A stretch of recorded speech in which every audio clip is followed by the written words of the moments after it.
Good morning guys, and today umiinit na dito sa Canada, and kapag umiinit na dito sa Canada kailangan na magpalit ng gulong. And ayan, and si Kenox, and naka winter tire pa po kami guys. Yan, and yung temperature na dito guys umaabot na ng 12 to 20 plus degrees. So today guys, magpalit po tayo ng gulong.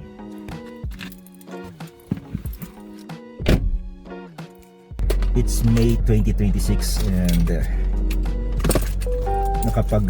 nakapag-book na po ako ng tire change o tinatawag na tire swap. Once a year, we have to change our tires kasi po nagbabago po yung climate dito sa Canada, and kapag winter, maganda po na naka-winter tire kayo for safety. Kapag malapit na po yung summer o springtime, umiinit na po yung climate, kailangan po natin magbalik po sa all season tires kasi po malambot po yung winter tires, and kapag mainit po yung panahon, madali po siyang masira o mag wear and tear.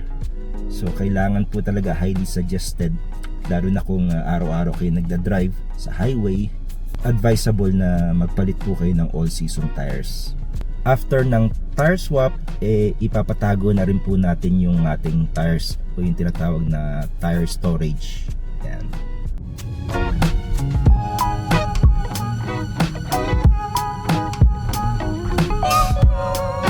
A few moments later.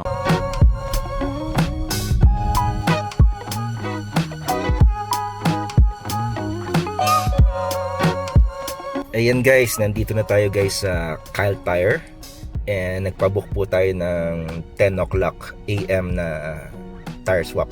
Ayan, dito na tayo guys. Ito po yan sa north ng Red Deer. So ang tire swap is kung di ako nagkakamali, flash ko na lang po sa screen kung magkano yung gastos niya per tire.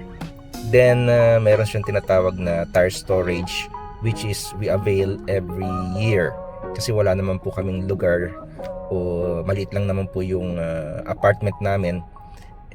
Wala pong space, and every season pwede nyo siyang itago yung inyong lumang tires.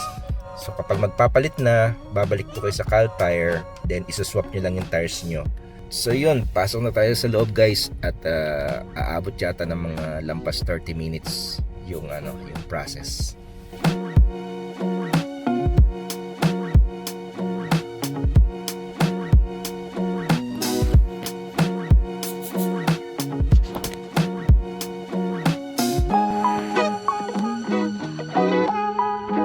A few moments later. Ayun na guys, tapos na tire change na natin, and gumastos po tayo ng $296. Yan. Yan na yung total guys. At bumalik na po guys, ito na si Kenox ulit, and bumalik na po yung ating all season tires. Yan.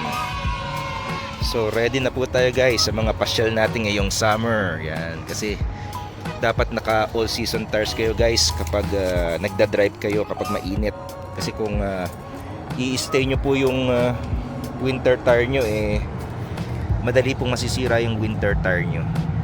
Yan. Thank you guys, maraming salamat sa pagsama sa akin, and till our next videos, goodbye and God bless.